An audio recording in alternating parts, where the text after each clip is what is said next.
Buenos días. Buenos días. Ánimo. Bueno, pues como los jueves los dedicamos a informar sobre delitos que se cometen y los detenidos por esos delitos, todos los casos, en la sección de cero impunidad, porque se cometen delitos pero no hay impunidad, siempre hay castigo y es parte del trabajo del subsecretario Ricardo Mejía y él les va a informar.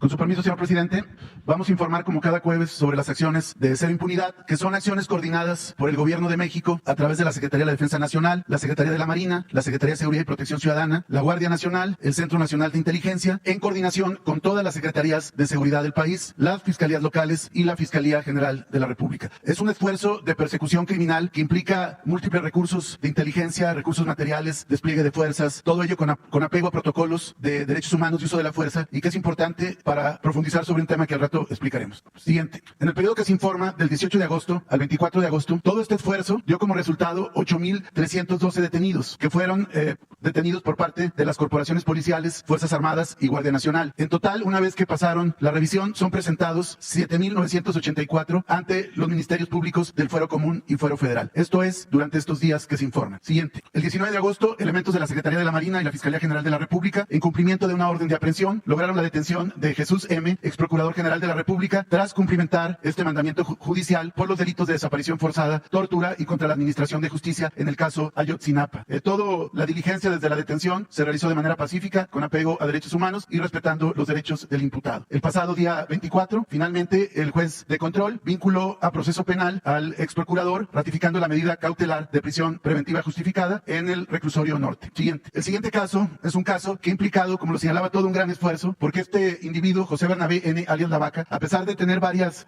carpetas de investigación, mandamientos judiciales y diversos hechos criminales, ha tenido una capacidad de desplazamiento y de ocultamiento importante. Es hoy por hoy el principal generador de violencia en el estado de Colima, presunto líder del cártel independiente de Colima, que a su vez es una escisión del cártel Jalisco Nueva Generación. El pasado día 18 de agosto, elementos de la Sedena, en coordinación con Guardia Nacional, la Secretaría de Seguridad Ciudadana, la Guardia Nacional, CNI y la Fiscalía de Justicia de la Ciudad de México, en la alcaldía Miguel Hidalgo, lograron detenerlo en flagrancia y fue puesto a disposición del juez de control en el reclusorio federal de Almoloya de Juárez, en el Estado de México. Se le encontraron diversas drogas y armas al momento de su detención. Informar que en audiencia que terminó el mismo día de hoy, el juez de control determinó no vincularlo a proceso penal federal. Sin embargo, afortunadamente, se cuentan con 2 órdenes de aprehensión de los estados de Colima y Tamaulipas, mismas que se ejecutarán para evitar que este individuo de alta peligrosidad pueda evadir la acción de la justicia. Siguiente. Como antecedentes, comentar que en otro proceso penal que había logrado por diferentes argucias legales ser absuelto, cuando se le pretendió ejecutar otra orden de aprehensión en diciembre de 2019 y trasladarlo al estado de Tamaulipas con esa orden de aprehensión, este sujeto activó un operativo de rescate y asesinaron a un integrante de la Agencia Estatal de Investigación del estado de Oaxaca, adscrito a la Fiscalía General del Estado. En ese momento, este individuo se sustrae de la acción de la justicia y logra hacer diferentes eventos en el estado de Colima, fundamentalmente. Cuenta, como lo informamos, con diversas órdenes de aprehensión de Tamaulipas y Colima por diferentes delitos, entre ellos homicidio calificado. También se le atribuye ser el autor intelectual de los hechos violentos ocurridos al interior del Cerezo de Colima el pasado 25 de enero del presente año, que dejó como saldo 8 muertos y 7 heridos por un evento criminal al interior de este centro de reclusión. Estos hechos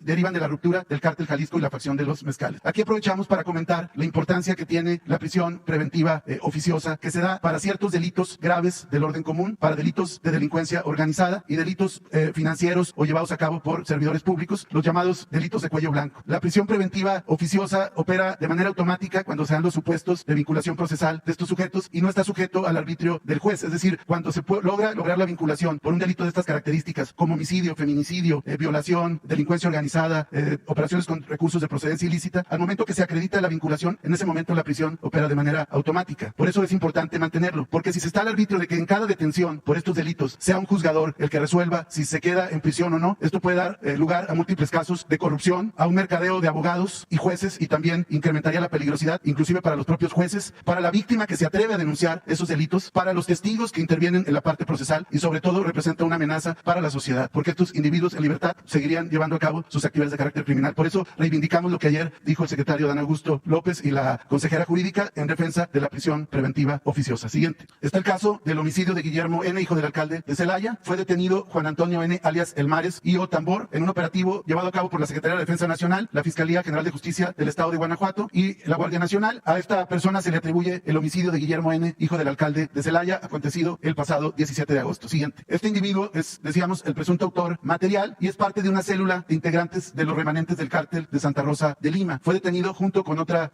parte de esta célula criminal. Fueron puestos ya a disposición del juez local y se espera la vinculación a proceso penal. Siguiente. También fueron detenidos en flagrancia por parte de la Agencia de Investigación Criminal de la Fiscalía de Sonora con la participación de la Secretaría de la Marina, 7 individuos que tenían privada de la libertad a un joven de 18 años. Se les imputaron delitos de privación de la libertad, desaparición cometida por particulares y asociación delictuosa. Son 7 personas y fueron vinculados a proceso, que implica la prisión preventiva oficiosa nuevamente. Si no hubiera esto, podrían estar ahorita en libertad. Siguiente. También informar que fueron 5 detenidos por diferentes casos de homicidio por parte de la Fiscalía General de Justicia de Quintana Roo en diferentes carpetas y causas penales en Cancún, Tulum, fundamentalmente. Siguiente. Informar de diferentes detenciones de generadores de violencia por parte de la Secretaría de la Defensa Nacional. Se trata de 28 personas que fueron detenidos en diferentes operaciones en diferentes puntos del país. En Celaya, Guanajuato, fueron detenidos 4 personas que portaban a su vez 7 armas largas y 2 armas cortas, chalecos antibalas y cargadores. En Tecate, Baja California, fue una persona detenida con 1 kilo de fentanilo y 14 kilos de metanfetamina. En Tijuana, una femenina detenida con $1 millón, más de $1 millón,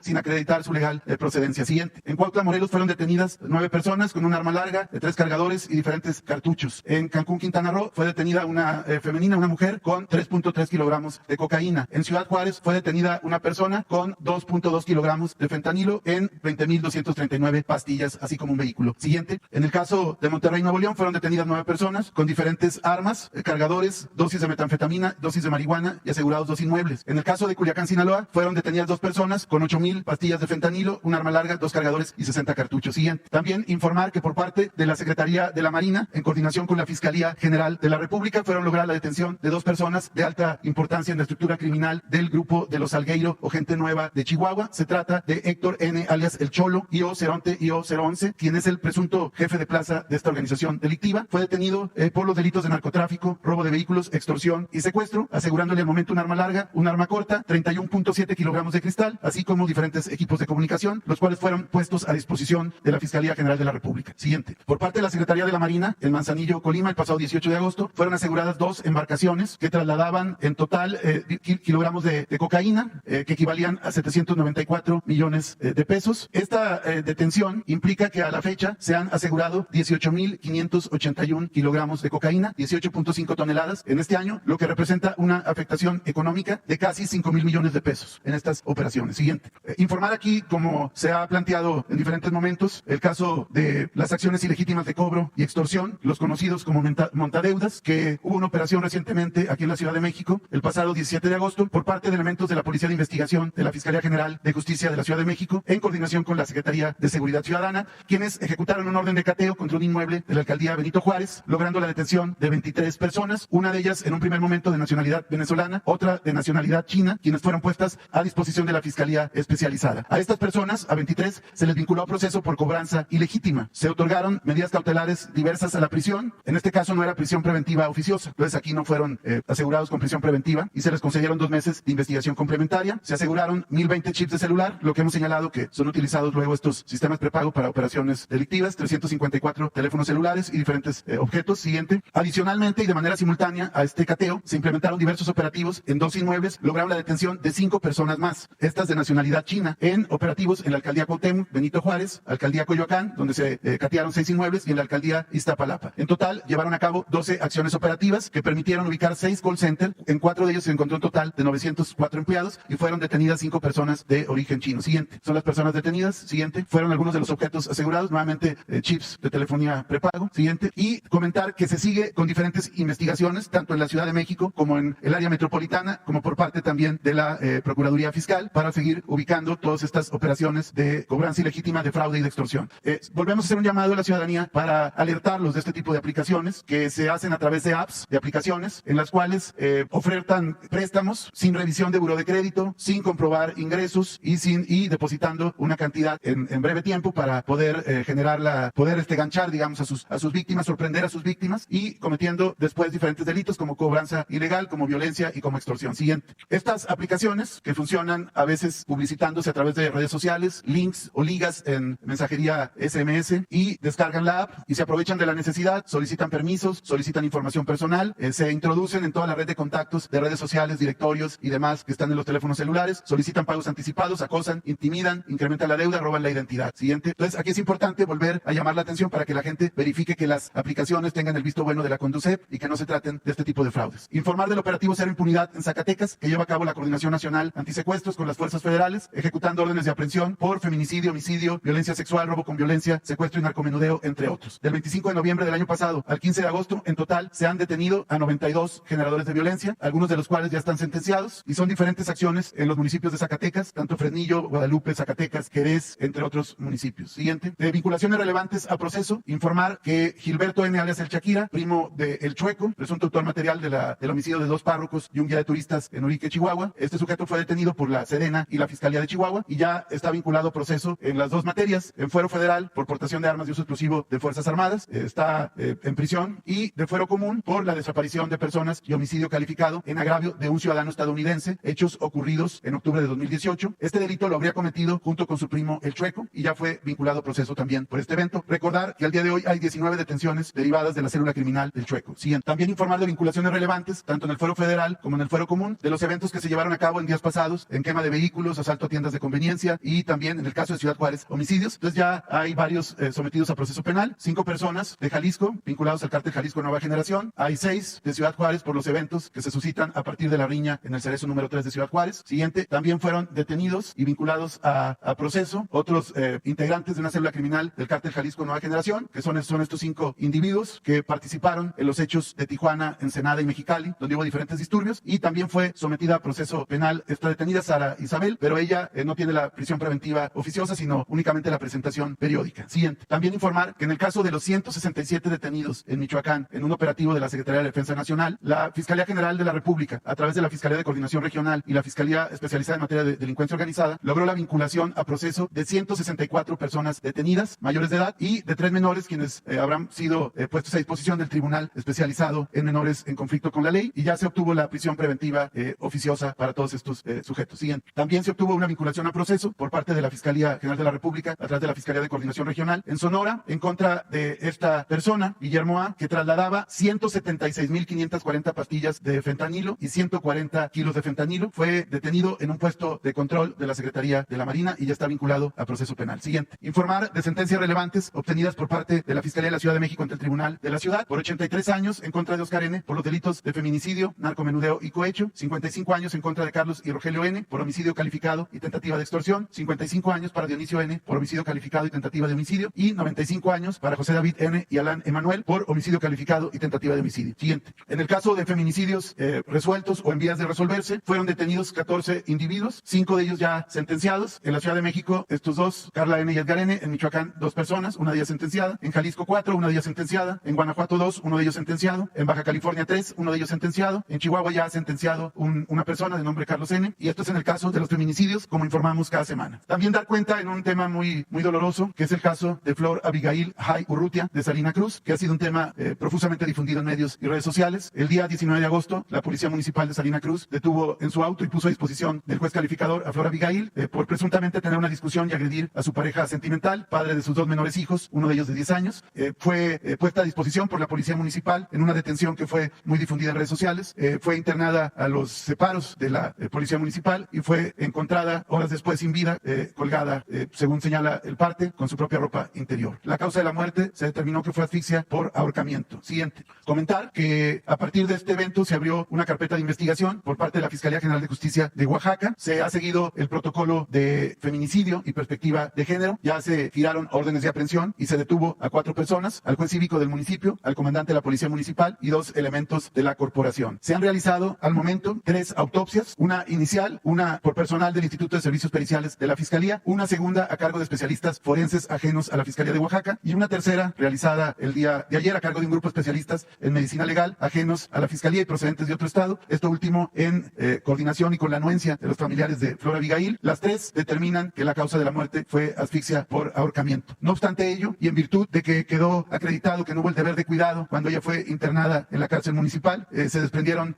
presuntos actos delictivos de carácter culposa y se giraron las órdenes de aprehensión y ya hay 4 detenciones. Se seguirá bajo la perspectiva de género y siguiendo el protocolo de feminicidio. Siguiente. Informar en el caso del homicidio del periodista Freddy Román, asesinado el pasado 22 de agosto en Chilpancingo, Guerrero, saliendo de sus oficinas. Informar que se ha establecido contacto con familiares de la víctima, que hay diferentes líneas de investigación investigación y avances importantes sobre la misma por parte de la Fiscalía General de Guerrero, con la cual, por disposición de la Secretaría de Seguridad Rosa Isela, hemos estado muy en comunicación también con un grupo de apoyo de la CONACE. Hay diferentes líneas de investigación. Señalar como antecedente que en la localidad de Ocotito, en el municipio de Chilpancingo, el pasado 1 de julio se cometió el delito de homicidio por arma de fuego en agravio de Freddy Vladimir N. Este último, hijo del periodista Freddy, es decir, meses antes había sido asesinado su hijo del periodista. Posteriormente, después del homicidio y derivado de una discusión en el lugar de los hechos, es asesinado una segunda víctima ahí en Ocotito, Bertín N., comisario de la localidad. El hijo del periodista tenía la actividad de venta de pollo y es importante mencionar que este mismo año también el hijo de Freddy había sido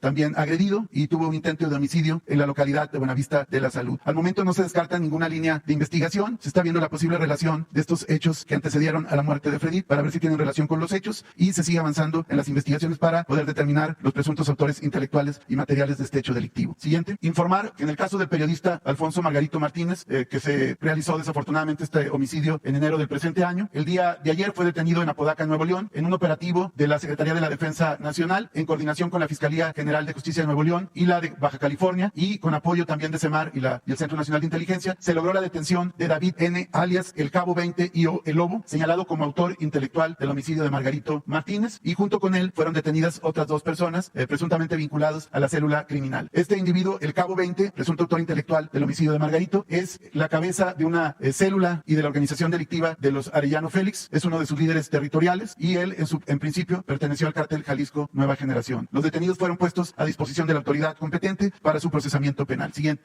Con esta detención ya han sido detenidos los principales operadores de esta estructura criminal que pertenecen al grupo cuya cabeza es El Cabo 20. Anteriormente fue detenido Cabo 16, El Roque, El Tamal, el sujeto conocido como El Huesos y diferentes miembros de esta célula delictiva que tiene que ver también con el homicidio de Margarito y adicionalmente todos estos individuos vinculados a la misma organización criminal. Esta es una acción relevante realizada en un esfuerzo de coordinación y que serán puestos en su momento ya a disposición de los jueces para su procesamiento penal. Siguiente. Al momento, según constancias ministeriales, testimonios de familiares de las víctimas y constancias que obran en carpetas de investigación, hay 13 casos de periodistas asesinados en lo que va del presente año. Con las detenciones del día de ayer se acumulan 32 detenidos y o buscados y 21 vinculados a proceso penal. Siguiente. Estos son los 13 casos. Aquellos casos donde ya hay detenidos y vinculados a proceso, se continúa con las actuaciones para complementar los procesos penales y lograr sentencias condenatorias. ¿Sería cuánto?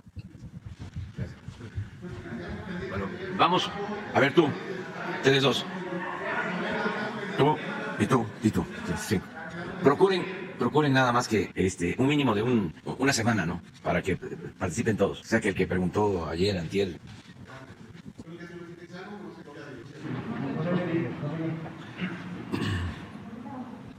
¿A qué por qué está ronco? Pregunta. Por un mal aire. Bueno, el aire acondicionado. Bueno, esperemos que esté bien. Buenos días, señor presidente, gracias. Paco Santamaría, Mercado 2.0. Hablando de impunidad y de Estado de Derecho, quizá no conozca esta historia de injusticia e impunidad. Hace de una mujer de la tercera edad que está en los medios en la historia de Jalisco desde hace más de 10 años, de cómo jueces corruptos han dejado sin su patrimonio, la dejaron sin su patrimonio y el resultado del esfuerzo de toda su vida. Todo esto empezó en el juzgado 20 del 13 de abril de 2013, en el estado de Jalisco, es la señora Chalita, en Guadalajara, con los jueces Francisco Javier Ponce del estado de Jalisco, y en la primera instancia de Cuautitlán, ¿no? Y la jueza Mayela Monserrat Ballesteros, ¿no? Se presentó una denuncia donde se mostraron que los jueces estaban vendidos. Y la señora Chalita, de más de 82 años, no ha podido resolver esto. Es una familia muy conocida en Guadalajara. Y los jueces se vendieron. Y los jueces del 20 se presentó en la judicatura del estado de Jalisco. Y los jueces no han hecho nada. Es un caso más de que los jueces se vendieron. Y una señora de 82 años, que es una familia que lleva años con patrimonio ahí, pues un caso más de los jueces que se vendieron. Y aquí el gobernador pues ya lo pasaron en la parte de la judicatura y no ha hecho nada. Estamos hablando de jueces estatales. Exactamente. Sí, vamos a verlo y preguntamos cómo está la situación y actuamos, ayudamos. Si pueden ahí ayudar. Y en otro orden de ideas, señor presidente, Altán, ¿no? Hablando de internet gratis y para todos, es una empresa estatal, se construyó en tiempos de Peña Nieto, fue una inversión millonaria. En el sexenio de Peña Nieto la construyó una empresa francesa con el objetivo de tener una red de datos e internet para todos. cerca de 80 millones de mexicanos que reciben internet gratuito, para que se le dé red y datos sin discriminar desde el 2014. ¿Nos puede explicar cómo le hará el gobierno para que no se convierta en un elefante blanco y sea una herramienta de comunicación y más, por ejemplo, estando aquí Leti, quizá próximamente va a tomar ahí la Secretaría de Educación Pública, una herramienta de educación para todos los mexicanos? Actualmente esta red de Altán la usan mucho los operadores privados, pero no llega a la gente que realmente lo necesita. Entonces, tenemos ya quizá 2 años de su gobierno. ¿Qué vamos a hacer para que esta red, que fue construida y es una empresa paraestatal, realmente llegue a todos los mexicanos? Fue una inversión millonaria y es un elefante blanco, y si no hacemos nada, pues se va a quedar ahí. Sí, estamos viendo eso precisamente.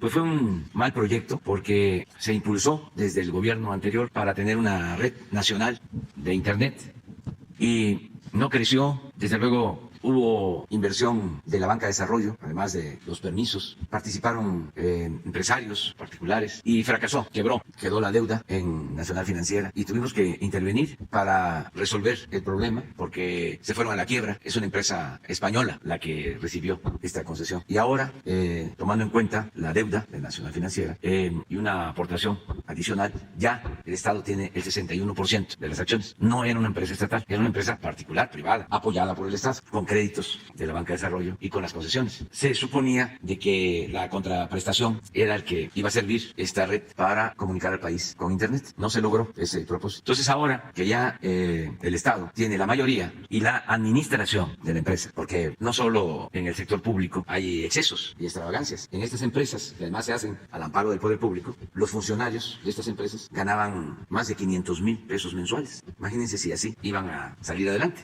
con unos costos de operación elevadísimos. La austeridad republicana aplica no solo para el sector público, sino también para el sector privado. Muchas empresas privadas vinculadas al gobierno quiebran porque sus dueños viven colmados de atenciones, de privilegios, de lujos, y más cuando sus deudas tienen que ver con la banca de desarrollo, con dinero del pueblo de México. Eso era lo que prevalecía. Se habla de Odebrecht, sí, la empresa esta brasileña, Odebrecht, y construyen su planta también con un financiamiento de la banca de desarrollo. Pero además, desde antes de que empiecen a construir su planta, les empiezan a devolver el IVA que iban a pagar. Y encima de eso, le dan a Odebrecht subsidio en el gas que iban a necesitar. Pemex le tenía que vender el gas más barato a Odebrecht y que quedan incluso las plantas petroquímicas de Pemex sin gas para darle la preferencia a Odebrecht. Eso eran los negocios. Bueno, en este caso, ¿por qué intervenimos? Porque queremos que se comunique el país con Internet. Y si no lo hacemos nosotros, si no lo hace el Estado, pues no lo van a hacer las empresas particulares. Es el ejemplo que repito, de la industria eléctrica, de cómo el presidente López Mateos toma la decisión de nacionalizar las empresas eléctricas particulares, porque si no, no se hubiesen electrificado los pueblos. Imagínense una ranchería, una comunidad, un ejido, que para tener el servicio de energía eléctrica tenga que aportar el costo de los postes, de las líneas, pues nunca tendría energía eléctrica. A partir de que se nacionaliza la industria eléctrica, se electrifica todo el país. México tiene 99.6% de su población con servicio de energía eléctrica. Los particulares pues llevan el propósito de obtener utilidad, y algunos ni siquiera utilidades razonables, sino buscan el lucro. Por eso es un absurdo, una justificación al saqueo, el decir que el Estado debe diluirse, que no debe de participar en el desarrollo, que todo tiene que estar a cargo del mercado. No, hay cosas claves estratégicas, y no es ser estatista, es que el Estado cumpla con su responsabilidad social. Bueno, ¿qué se está haciendo ahora? Pues se va a fortalecer esta red, que además es una red para todo el país, pero que no puede, así se concibió, dar servicio directo al consumidor. Es una red para dar el servicio a intermediarios, a empresas que se dediquen a dar servicio de Internet o de comunicación a particulares. Esta red de Altán no llega a la llamada última milla. Es una red que alumbra, en lo general, actualmente al 70% de la población. Hasta ahí llegó. Y pues no llega a los pueblos más apartados. Entonces ahora se van a lograr las dos cosas. Se va a ampliar la red de Altán porque la Comisión Federal de Electricidad ya tiene una nueva filial que se llama Internet para Todos. Y con esta filial y con toda la experiencia de la Comisión Federal de Electricidad de los trabajadores, se va a ampliar la red de Altán. Estamos calculando que vamos a llegar al 80%. ¿Los qué? No. Ahora le explico. Porque ya cambió la administración. Ya no hay esos sueldos de 500,000, ya no hay esos excesos, ya está bien administrado Altán. Bueno, vamos a ampliar y vamos a invertir en la creación, el montaje de 5,000 antenas en todo el país para ampliar la cobertura de Altán. Se va a llevar a cabo un acuerdo entre Comisión Federal y Altán para que Altán utilice esta infraestructura. Lo mismo la fibra óptica de la Comisión Federal de Electricidad. Y también esta empresa de la Comisión Federal de Electricidad va a dar el servicio a los consumidores como hay 25 millones de beneficiarios de los programas de bienestar, todos ellos van a tener posibilidad de contar con telefonía celular y con internet. Entonces va a llegar el servicio a las 3,000 sucursales del Banco del Bienestar y a las comunidades más apartadas. Este fin de semana, viernes, sábado y domingo, voy a hacer una gira y me voy a reunir con todos los trabajadores electricistas porque vamos a iniciar este plan. Nos llevó muchísimo trabajo llegar a esto, porque Altán cayó en quiebra, se tuvo que esperar el tiempo que establece la ley, respetar contratos, va a seguir siendo una empresa mixta con participación mayoritaria del Estado mexicano. Sin fines de lucro, vamos a sacar los costos de operación, que no tenga números rojos, pero que dé el servicio, porque va a ser una gran revolución, va a ser algo excepcional, el que en todos los pueblos de México, como dicen las escuelas, los jóvenes puedan contar con señal de internet, porque lo que se hizo anteriormente pues, fue un fraude, que les daban equipos para internet, pero no había señal, sin conectividad. Entonces ahora se está trabajando en esto. Fue muy buena tu pregunta porque me ayudó a explicar qué es lo que estamos haciendo con eso. No, es que uno comete errores, no es por lo que tú dices. No, yo por bruto no leí bien la Adelante, pregunta. Y la pobre señora Chalita está rezando ahí Sí, en sí, Guadalajara sí. y yo por bruto no me confundí el archivo, ¿no? Nada más para que el subsecretario ya. Leo rápidamente la pregunta de Chalita, ya no me tardo mucho. Buenos días, señor presidente. Quizá no conozca esta historia de injusticia e impunidad. Hace una mujer de la tercera edad, de 87 años, la señora Chalita, que también está en los medios y ahorita está rezando la pobre. Es la historia de Jalisco, donde hace más de 10 años, jueces corruptos, poco a poco le han quitado su patrimonio, con documentación de origen falsa, los procedimientos que han llevado los jueces de los juzgados del segundo y sexto civil a cargo de los jueces Francisco Javier Ponce Barba y Mayela Monserrat Ballesteros, que han mostrado negligencia y han cambiado el sentido de los juicios de forma drástica, fuera de los procedimientos legales y de forma inexplicable, al grado que se le condene a pagar y perder lo poco que le queda, sin perder los recursos por la corrupción que prevalece a nivel local y federal con el primer tribunal colegiado de un solo plumazo. Se da una sesión de otro cambio de un sentido del veredicto, esto en Jalisco, exactamente en Jalisco. Se presentó una denuncia en la Fiscalía del Estado y Consejo de la Judicatura con las innumerables irregularidades y el gobierno de Enrique Alfaro, que conoce bien el asunto, no ha tocado ni hecho el caso alguno. Se presume que los jueces fueron comprados. ¿Por qué no tomar esta historia como una muestra de gente de siempre que siguen apoderándose del poder y no dejan que la gente sencilla y normal, trabajadora, las señoras mayores, que es una señora de la tercera edad, puedan tener una vida tranquila para envejecer bien con su patrimonio que formaron durante años? Esto nos puede dar mucha luz en el futuro, gente que trabajó. Gracias por la pregunta, Altán, señor presidente, y por internet para todos gratis y para los niños de las escuelas. Sí. Ya vamos a darle respuesta a la señora. La vamos a buscar. ¿Quién sigue? Gracias, presidente. Buenos días. Primero, insistirle... ¿Se escucha ahora? Un poquito mejor. Primero, insistirle en la pregunta. Lo escuchamos un poco ronco, presidente. Sí, estoy ronco. Preguntarle si ya lo revisó algún médico, si se va a someter a alguna prueba de COVID. No, yo espero que ya el día de hoy mejore. Amanecí así. ¿Va a mantener sus actividades al fin de semana normales? Sí, normal.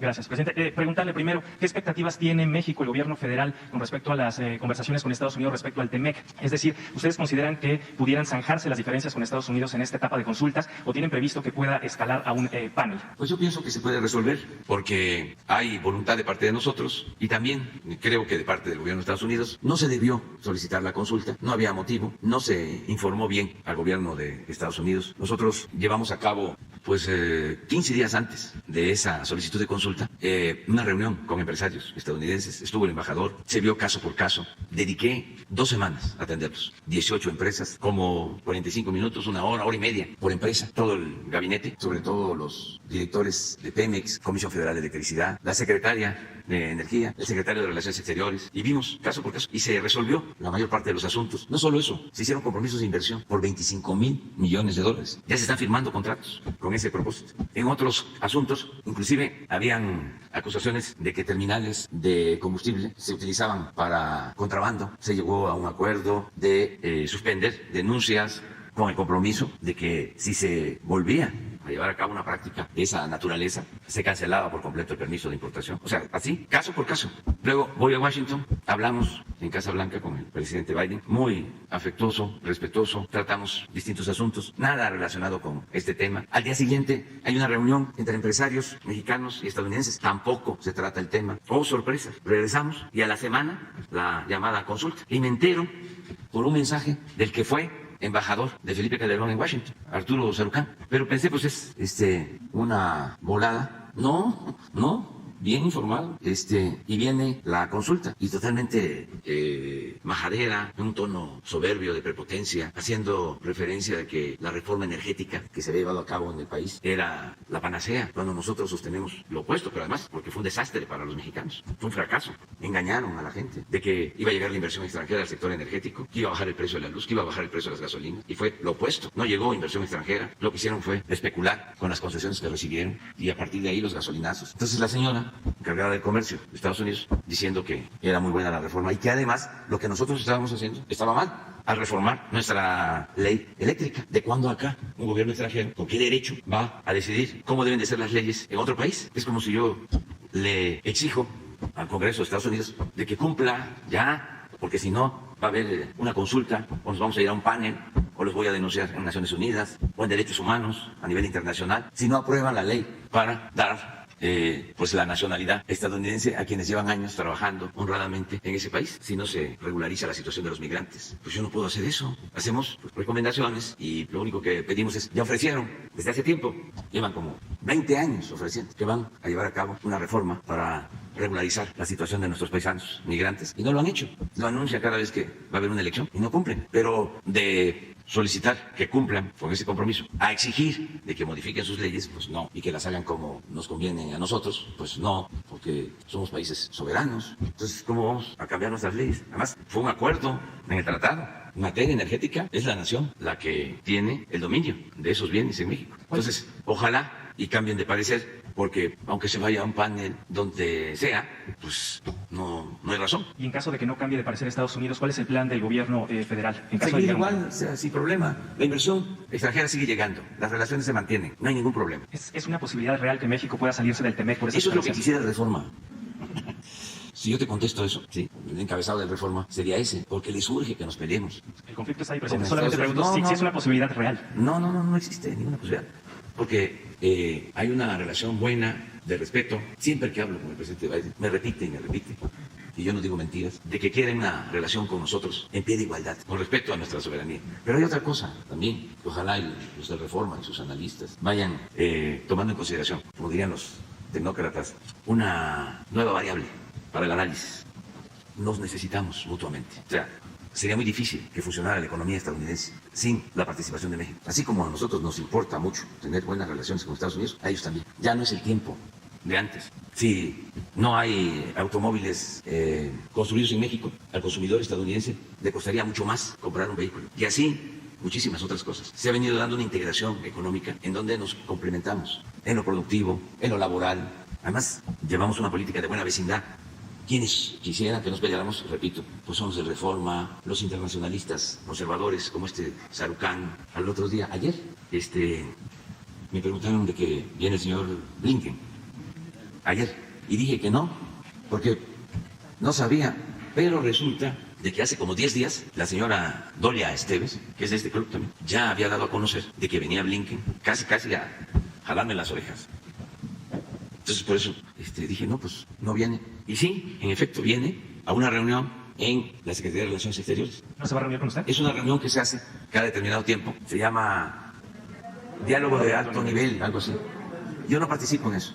Es entre cancilleres y secretarios. No participo en esas reuniones. Sí, él solicita que quiera hablar conmigo por algún tema, con mucho gusto. Es bienvenido a México. ¿Y abordaría este tema del TEMEC, presidente, en caso de que se dé esta... En caso de que se diese la reunión, pues aprovecharía, ¿no?, para decirle, para comunicarle lo que nosotros sostenemos y lo vamos a seguir sosteniendo. Pero esto no es ruptura, es sencillamente pues, argumentar y defender a México. Por último de este tema, presidente, en caso de que no se llegue, digamos, a una solución amistosa en esta etapa, ¿tiene medido el gobierno el costo que representaría para México que se llegue a un panel de una eventual No resolución tenemos negativa? nada de eso, porque no va a pasar. Lo que la mente calenturienta de los articulistas del Reforma están pensando, porque su fobia, ¿no?, los hace imaginar cosas. Quisieran que nos vaya mal, que haya confrontación. No va a pasar nada, absolutamente. A ver que nos expliquen los del Reforma cómo es que habiendo este supuesto enfrentamiento crece tanto la inversión extranjera, que es récord. Nunca en la historia había llegado tanta inversión extranjera a México. Hoy estaba yo leyendo una declaración que a lo mejor ni lo dijo, del embajador Úscar. O sea, de que sí, van a frenarse las inversiones. Eso solo que haya una decisión política de la Casa Blanca. Así, una ruptura. Y aún así, les aseguro que seguiría llegando inversión a México, porque nuestro país tiene condiciones inmejorables para la inversión foránea. Ya cambió, no quieren aceptar de que nos ha funcionado nuestra estrategia económica. Si en México hubiese una deuda por encima de lo normal, si nos hubiésemos endeudado, México es de los países con menos deuda. A ver si consigues por ahí, por favor, Laurita te pueden mandar un análisis sobre la deuda de México con relación a otros países. Pones también la gráfica de inflación, pones la gráfica de inversión extranjera y pones la gráfica del peso. Eso es lo que a los inversionistas les importa, estabilidad económica, financiera. El que no haya ingobernabilidad, no ven cómo Loret de Mola y Broso hacen sus programas y tienen como escenario carros en llamas, pero no funciona nada de eso, nada, absolutamente. Que no engañan ni afuera, ni mucho menos en México. Es parte de la campaña de desprestigio del conservadurismo, pero ya hasta me dan flojera, ¿eh? Bueno, no debería decir eso porque se están portando muy bien. Ojalá y le sigan así. Presidente, en lo que ponen las gráficas, no sé si me permite un segundo tema. La defensa de su hermano, Pío López Obrador, solicitó a la Fiscalía General de la República que lo cite usted para declarar en torno a la carpeta de investigación sobre el dinero que recibió de David de León. La Fiscalía ha dicho que no es posible y que solamente se podría dar esta posibilidad en caso de que usted acepte voluntariamente. Preguntarle si usted está dispuesto a acudir a declarar a la Fiscalía para que declare sobre este tema relacionado con su hermano. Pero sí enviar un texto. No tengo nada yo de qué avergonzarme. No hay ningún problema. Y deberían de entregar toda la información al INE, esa institución tan respetable. Sí, efectivamente la Fiscalía impugnó esta resolución del Tribunal Electoral para que no se entregue la información. ¿Usted estaría a favor de que se entregue? Sí, que se entregue todo, todo. ¿Qué puede suceder? Nada, más que la politiquería, las 8 columnas en Reforma, y no pasa nada. La defensa de su hermano ha dicho que usted tiene conocimiento de estos hechos, de la recepción de este dinero en efectivo por parte de David León. ¿Tiene conocimiento de esto, presidente? Eso en su momento lo pondría yo en la carta. No tengo nada de qué avergonzar. ¿Se puede adelantar qué sabe de este tema, presidente? Si tú lo pones así, ponlo así. Yo le pregunto qué es lo que sabe, porque su hermano asegura que usted tiene conocimiento sobre usted sabe, exactamente. Eso es lo único que sé. Y lo que sé es de que pues yo no soy corrupto. ¿Y su hermano? Tampoco. Mire, esto es lo que no les parece. Con relación a otros países de acuerdo al Producto Interno Bruto, que así se mide, 46%. Estas son las llamadas economías emergentes, 67%. Esto es el promedio en América Latina, 72%. OCDE, 94%. Y de ahí, pues miren, Reino Unido, 108%, claro, son potencias. Canadá, 102%. Estados Unidos, 126%. Y Japón, 263%. Entonces, ¿qué más tienes? A ver, inversión extranjera. Esto es lo que les molesta mucho. Esto nunca en la historia. ¿No tienes la declaración de Ken para ver si es cierto? No, pero hay algo de que se van a detener las inversiones. Ah, esto nunca se había visto. Y va a crecer mucho más, mucho más. Ahora, el peso con relación a otros países. Estamos entre los 3 países del mundo con menos depreciación con relación al dólar. ¿Qué dijo? ¿De cuándo es? Ah, ya no. No, pero yo vi algo ayer, creo. No, pues no se ha enfriado. Estoy recibiendo banqueros estadounidenses y empresarios que vienen a invertir a México. ¿Por qué no pones lo de deuda, perdón, del peso, tipo de cambio, sí? ¿Y a cómo está ahora, hoy? Sí, mire. Sí, solo el franco suizo, el dólar canadiense y el peso nuestro. Apreciados con relación al dólar. Lo demás se ha depreciado. Miren el euro. Todo esto es para contestarle a los del Reforma, que luego los europeos se enojan, pero no es culpa mía, es del Reforma. Adelante. Gracias. Buenos días, señor presidente. Buenos días, subsecretario. Buenos días a todas y todos. Diego Sello, Tabasco, Campeche, Quintana Roo, Diario Basta y Grupo Cantón. Señor presidente, nada más para precisar un poco lo que ha ocurrido en estos días con respecto al INE. En la semana pasada, en esta semana, en el presupuesto para 2023, el Instituto Nacional Electoral pidió para su, valga la expresión, para su presupuesto del próximo año, aproximadamente 24,000 millones de pesos, rompiendo nuevamente las medidas de austeridad que usted ha venido comentando. Incluso también habla que parte de ese dinero va a ir para el financiamiento de los partidos políticos y que ese rubro puntualmente no es para ellos. Entonces, presidente, muy puntualmente preguntarle, en caso de que el INE no quiera acatar estas medidas de austeridad y quieran seguir con estas conductas que se han venido dando, incluso también en paralelo a lo que mostró la gobernadora de Campeche, Laida Sansores, con estos mensajes o presuntos mensajes de WhatsApp entre el líder del PRI, Alejandro Moreno, y el presidente del INE, Lorenzo Córdoba, si sigue con esta conducto, con este matiz de ser imparciales y de querer seguir gastando dinero del presupuesto a arcas llenas, presidente, ¿estaría usted en posibilidades o tendría usted en el horizonte previsto emitir algún decreto para limitar un poco el gasto del INE o algo semejante, dado que será complicada la aprobación de la reforma electoral, presidente? Gracias. No, yo no voy a limitar el presupuesto. Lo que voy a seguir haciendo, y lo tenemos que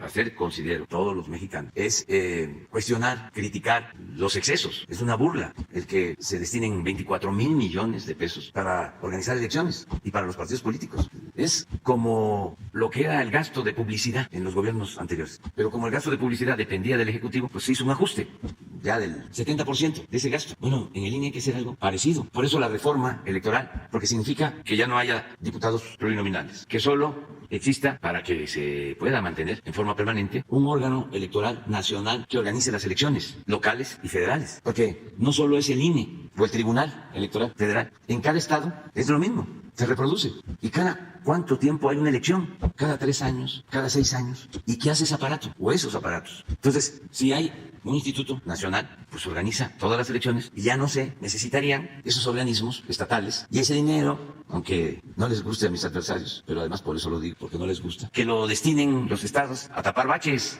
Tantas necesidades que hay. Voy a los estados, como la gente con razón, lo que quiere es que se les resuelvan sus problemas, los problemas de todos los días, que no falte el agua, que no falte la luz, que no haya tanto baches, que no aumenten los precios, que haya seguridad. Para eso es el gobierno. Entonces, no está pensando si lo de los baches le corresponde al gobierno municipal, o al gobierno del estado, o al gobierno federal. Voy yo. Me dicen, qué bueno, me dijo un promotor artístico que traía hizo sus aparatos, que se vino por esta calle, que me saludó. Hasta le di la noticia de que, porque son de música norteña, le di la noticia de que iban a estar los Tigres del Norte en el Zócalo el día 15. Pero lo que me dijo es, qué bueno que se vino por la calle para que vea cómo está. Entonces, pues imagínense si el director del INE o el presidente del consejo del INE va a estar pensando en eso. Esos andan en las alturas, en los buenos restaurantes, vinos importados, hablando con expertos sobre la democracia.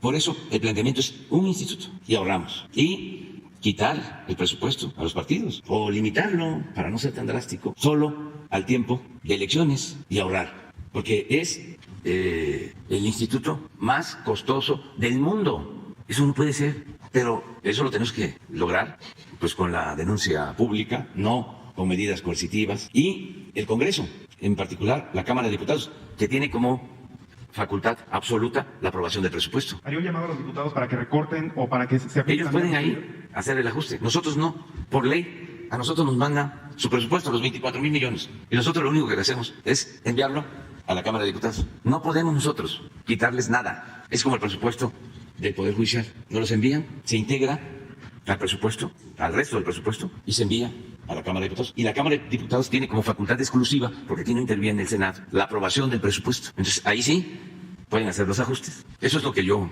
considero. Gracias, presidente. Y ahora, un poco abonando lo que usted platicaba ayer sobre los cambios venideros en su gabinete con la incorporación de mandatarios salientes derivado del periodo 2021, de las elecciones del 2021, preguntarle muy puntualmente, presidente, aprovechando la presencia del subsecretario Mejía, ¿usted ha platicado con el subsecretario sobre sus aspiraciones a aparecer en una boleta electoral para las elecciones del 2023 o en dado caso con la secretaria Rosa Isela? Y si usted me lo permite, señor presidente, en caso de que no haya llevado a cabo esta conversación, preguntarle puntualmente al subsecretario Mejía si él desea, aspira o anhela ser gobernador de su estado en Coahuila. Eso no se puede decir aquí.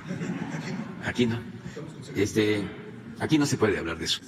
Aquí no podemos hablar de ese tema. Presidente, ya por último, ayer se envió la carta por parte de varios mandatarios respaldando a la expresidenta Cristina Kirchner, si no me equivoco. Preguntarle de quién fue la iniciativa, si usted tuvo algún contacto, alguna llamada con el presidente de Argentina, Alberto Fernández, o cómo se dio a cabo esta carta, esta misiva. Gracias. Fue una propuesta del presidente de Argentina, de Alberto Fernández, y me consultó y yo estuve de acuerdo. Me mandó a consultar, me envió la carta y estuve de acuerdo, porque considero que no se debe de utilizar la impartición de justicia con propósitos políticos, que no se le puede impedir a nadie que quiera participar en política, ser candidato, candidata, solo porque se fabrica un supuesto delito. Un poco lo que me hicieron a mí cuando el desafuero, que Fox no quería que yo apareciera en la boleta como candidato y llamó al presidente de la Suprema Corte de Justicia, ¿cómo se llama? El nieto de Mariano Azuela. ¿Así también, Mariano?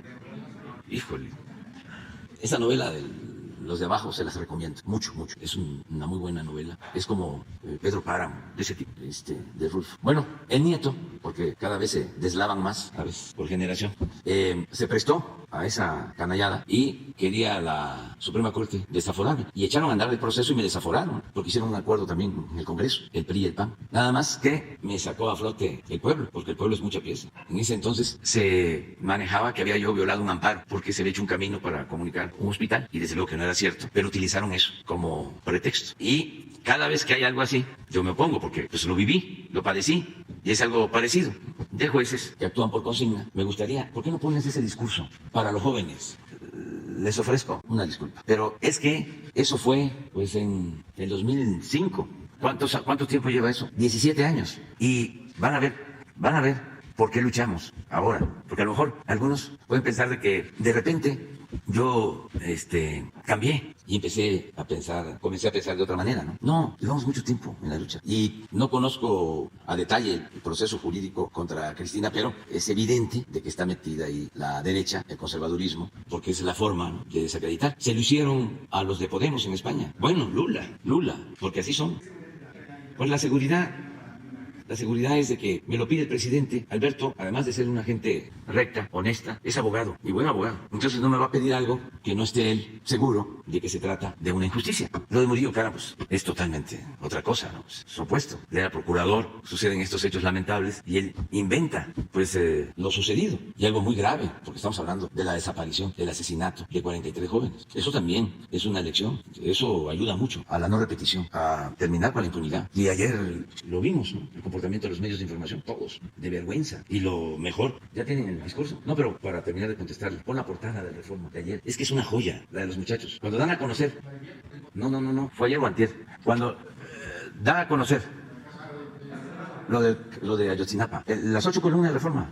Esto es lo más indigno, gangsteril. Eso pertenece al AMPA del periodismo. Y así estábamos. Y también ayer leí un artículo que lo recomiendo mucho, de una escritora, ahora me voy a acordar su nombre, que también lo recomiendo. Está el artículo en El Chamuco, es una escritora también, sobre el papel de los intelectuales en el caso de la desaparición de los jóvenes. Lo abominable de sus posturas. Así se llama.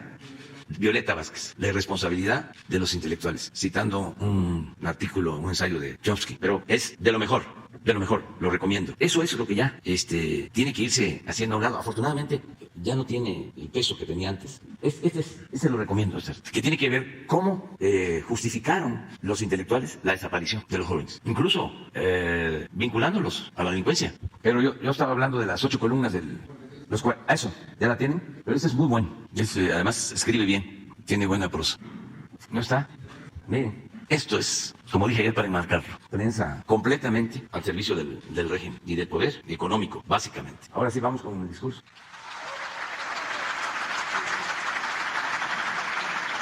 Van a tener que desaforar a Gonzalo Vega Memije porque violó el reglamento. Él fue el que me acusó. Ciudadanas y ciudadanos, diputadas y diputados, pueblo de México, comparezco con dignidad ante este tribunal por el juicio de desafuero en mi contra. Muy poco voy a argumentar en términos jurídicos sobre la falsedad de este juicio. Tengo la certeza absoluta de que no se me juzga por violar la ley, sino por mi manera de pensar y actuar y por lo que pueda representar junto con otros mexicanos para el futuro de nuestra patria. Quienes me difaman, calumnian y acusan son los que se creen amos y señores de México. Son los que en verdad dominan y mandan en las cúpulas del PRI y del PAN. Son los que manejan el truco de llamar populismo o paternalismo a lo poco que se destina en beneficio de las mayorías, pero nombran fomento o rescate a lo mucho que se entrega a las minorías rapaces. Son ellos los que tienen mucho miedo a que el pueblo opte por un cambio verdadero, y ese miedo cobarde de perder privilegios los lleva a tratar de aplastar a cualquiera que atente contra sus intereses y proponga una patria para todos y una patria para el humillado. Por eso utilizan al ciudadano presidente, a quien encumbraron para seguirse devorando al país y a quien lanzan en mi contra para impedir que avance el movimiento de transformación nacional capaz de crear una nueva legalidad, una nueva economía, una nueva política, una nueva convivencia social, con menos desigualdad, con más justicia y dignidad. Un empresario me contó que el 10 de junio del año pasado, en una reunión en casa de Rómulo Bofarri, ese grupo compacto de intereses creados, le dijo al ciudadano presidente: palabras más, palabras menos, nos has quedado mal, no has podido llevar a cabo las privatizaciones y la reforma fiscal, pero eso ya no es lo que nos importa. Ahora lo único que te pedimos es que por ningún motivo permitas que ese populista de Andrés Manuel llegue a la presidencia. Tal vez a partir de entonces, o de una lectura febril de las encuestas, al presidente de la República se le volvió una obsesión hacer campaña en mi contra. Eso es lo que explica este desafuero tramado desde Los Pinos. Por eso, con seguridad y firmeza, desde esta tribuna, aunque no sea la máxima tribuna, acuso al ciudadano presidente de la República, Vicente Fox Quesada, de estos procedimientos deshonrosos para nuestra incipiente democracia. Lo acuso de actuar de manera facciosa, con el propósito de degradar las instituciones de la República. Acuso también por complicidad al presidente de la Suprema Corte de Justicia de la Nación, Mariano Azuela Huitrón, por supeditar los altos principios de la justicia y de la Constitución a las meras consignas políticas ordenadas por los intereses creados del momento. Claro está, de aquí lo hemos escuchado, y a quienes me acusan tratan de justificar su actuación hablando en nombre de la ley e invocando el Estado de Derecho. Así ha sucedido siempre. Todo acto autoritario suele encubrirse en un discurso de aparente devoción por la legalidad. Lo cierto es que estos personajes no solo están envileciendo a las instituciones, sino haciendo el ridículo. Ahora resulta que en el país de la impunidad, en el país del Fobaproa, de los amigos de Fox, del Pemex Gay y otros latrocinios cometidos, permitidos o solapados por los que ahora me acusan y juzgan, a mí me van a desaforar, me van a encarcelar y me van a despojar de mis derechos políticos por haber intentado abrir una calle para comunicar un hospital. Repito, por intentar abrir una calle para comunicar un hospital. Ahora resulta que los defensores del derecho supremo del privilegio han convertido en un grave delito una supuesta infracción jurídica que amerita despojarme del cargo que legal y legítimamente me fue otorgado por los ciudadanos del Distrito Federal. Ese es el Estado de Derecho que pregonan. ¿Cuál Estado de Derecho puede haber si en México los encargados de impartir justicia, en vez de proteger al débil, solo sirven para legalizar los despojos que comete el fuerte? También estoy orgulloso de ser acusado por quienes engañaron al pueblo de México, por quienes ofrecieron un cambio y mintieron, por quienes se aliaron a los personajes más siniestros de la vida pública del pasado, como Carlos Salinas de Gortari, y mantienen la misma política de siempre, esa donde todos los intereses cuentan, menos el interés del pueblo. Pero no hay mal que por bien no venga. Hacía falta conocer a fondo a los santurrones, a los intolerantes, a los que hipócritamente hablaban de buenas conciencias y del bien común. Hacía falta que esas personas se exhibieran sin tapujos, con toda su torpeza, frivolidad, desparpajo, codicia y mala fe, para saber con claridad a qué atenernos.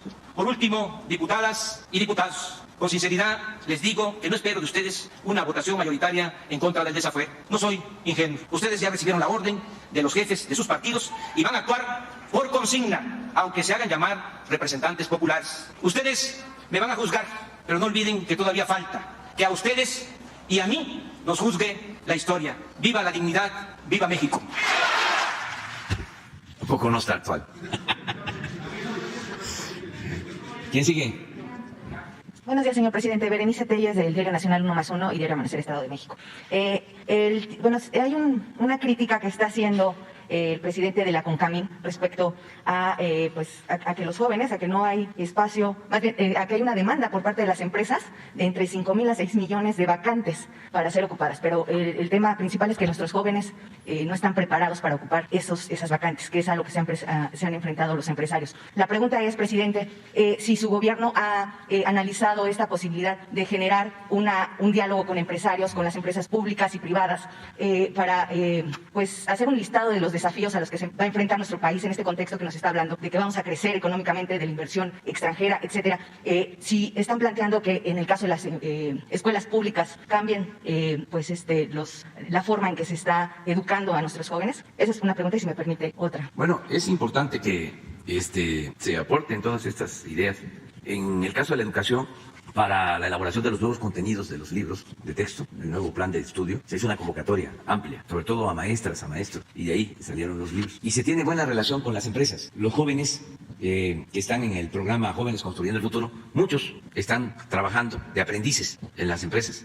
Y ha sido muy satisfactorio porque se les asigna a una empresa, o una empresa solicita que quiere 5, 10, 20, 30 jóvenes en todas las ramas empresariales. Y al final, el porcentaje de contratación de esos jóvenes ya está en el 50%. Es decir, entran a formarse y luego ya se quedan trabajando en las empresas. Ese programa es muy bueno y va a seguir funcionando. Tiene 2.300.000 jóvenes aproximadamente, que se les paga un salario mínimo para trabajar como aprendices, y si se aplican, las mismas empresas los contratan. Esto no sé si antes, y es bastante bueno, pero pues hay que entrar en comunicación con el señor de la CONCAMIN para ver qué ideas tiene. Le voy a pedir a la Secretaría de Economía que lo busque sobre este tema, ¿no? Sí, y presidente, un planteamiento que le había hecho hace año y medio. Son 17 familias de Chetumal que fueron despojadas de sus terrenos. En este caso, ya habían sido atendidas por la licenciada María Estela Ríos. En su momento ella estaba en Sedatu. A partir de que ella salió como funcionario Nacionales, fue a la consejería, pues desafortunadamente quedó parado este asunto y estas familias pues están en la incertidumbre sobre pues, su patrimonio. Fueron despojadas ahí por un, digamos, sacerdote de la comunidad. ¿Y tienen la posesión? No, Ya fueron los desarmados. despojaron. Ajá. Pero sin embargo había habido avances cuando estaba la licenciada María Estela Ríos, pero de pronto ya salió y se paró todo. Pero ahora, pues es la consejera jurídica del gobierno. Le vamos a pedir Sí, bueno, que que ella retome Sí. el caso. Claro. Nos das los datos Claro que sí, para presidente. ayudar. Muchas gracias. Ya nos vamos a quedar.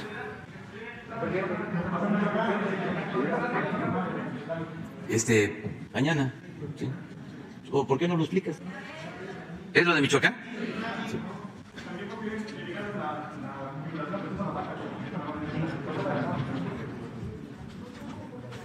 Sí, con su permiso, señor presidente. Efectivamente, el día de ayer hubo una irrupción de vehículos, camionetas y motocicletas de presuntos miembros del grupo criminal La Familia Michoacana en Tuzantla, en Michoacán, y estos sujetos, según informes que tenemos, responden a las órdenes de un líder criminal apodado El Pez, y este sujeto habría atentado contra gente ligada a otro sujeto criminal de ese lugar apodado El Chaparro. Son lugares donde está presencia del grupo de La Familia Michoacana. Hace algunas semanas fue ejecutado un individuo apodado Lalo Mantecas, que es también de este grupo, y las primeras investigaciones refieren que es una disputa entre esta misma célula criminal. Esto fue en Tuzantla, fueron victimados 8 masculinos. Sin embargo, se hizo un despliegue a partir de este evento por parte de la Fiscalía de Michoacán, las fuerzas federales y estatales de seguridad en municipios vecinos, y fueron detenidos 5 masculinos y una dama, aseguradas armas de fuego, vehículos y droga, y se está viendo por parte de la Fiscalía la posibilidad de que pertenezcan a este mismo grupo que irrumpió en el municipio de Tuzantla. Como ustedes pudieron apreciar en el informe, ha habido detenciones muy relevantes en Michoacán. Una de ellas de 167 integrantes de un grupo autodenominado Pueblos Unidos, pero que en realidad es un grupo que tiene actividades criminales. Se les aseguraron 175 armas largas, miles de cartuchos, y ellos ya fueron vinculados a proceso penal. Es decir, hay un despliegue permanente en Michoacán que ha dado resultados muy importantes. También, semanas antes, habían sido detenidos 37 miembros también de un grupo delictivo vinculado al cártel Jalisco Nueva Generación. Es decir, todos los días están haciendo detenciones en todo el país y de manera especial en lugares donde hay un dispositivo de refuerzo como es Michoacán, y tenemos la convicción de que quienes irrumpieron en este municipio de Tuzantla en breve serán detenidos, además de los mismos que ya fueron detenidos el mismo día de ayer. Estamos ahorita precisamente en comunicación con la Fiscalía General, con la Fiscalía Especializada en Materia de Delincuencia Organizada. La audiencia terminó muy tarde, prácticamente una hora y media antes de la reunión del gabinete. Estamos todavía copiando más información, pero en principio lo que alegan en este tipo de resoluciones es que no se acredita la presunta vinculación del sujeto con el hecho criminal y los datos de prueba, y es lo que siempre alegan los jueces en estos casos. Pero es evidente, como aquí se ha dado a conocer, pues toda la peligrosidad y todos los antecedentes del sujeto, quien además fue detenido en flagrancia con armas y drogas. Desde luego que esta situación seguramente se va a apelar por parte del Ministerio Público, pero es un ejemplo de la importancia de estar siempre encima de los procesos penales. El combate a la impunidad no acaba con las detenciones y con los despliegues. Se tiene que estar siempre pendiente de los procesos penales hasta que derivan en sentencias. Por eso es tan importante, como aquí lo hemos reiterado y lo vuelvo a subrayar, mantener la prisión preventiva oficiosa, porque siempre es una batalla permanente de todas estas fuerzas de seguridad, y sobre todo pensando en las víctimas, que después de que se hace este esfuerzo, luego sean liberados. Aquí, insisto, había 2 mandamientos judiciales de las fiscalías de Tamaulipas y Colima que ya se le ejecutaron y va a permanecer en el Centro Federal de Readaptación Social del Altiplano, porque había ya esos mandamientos, pero en otro caso hubiera sido liberado. Sería Juan. Fue detenido en flagrancia y además había otros mandamientos judiciales. Pero eso que dices es lo que siempre se alega. Qué bien que lo preguntas, porque siempre es eso. Está mal integrada la averiguación previa. No lo detuvieron a las 10 de la mañana, sino a las 11. No son consistentes las pruebas. ¿Qué le cuesta a un juez que su función fundamental es impartir justicia? Tratándose de una persona así, porque ni modo que no supiera a quién iba a juzgar. ¿Qué le cuesta tardarse medio día y preguntar en los estados si no hay antecedentes? Me pueden decir, eso no está en el procedimiento, eso no les corresponde. Pero aquí lo importante es el fin último, la justicia. No son los medios, es que se imparta justicia. Lo otro es leguleyo. No cualquier autoridad. Sí, podría, bueno, cualquier ciudadano está obligado a contribuir para que vivamos en una sociedad mejor. Un buen ciudadano denuncia, presenta pruebas, no se rinde.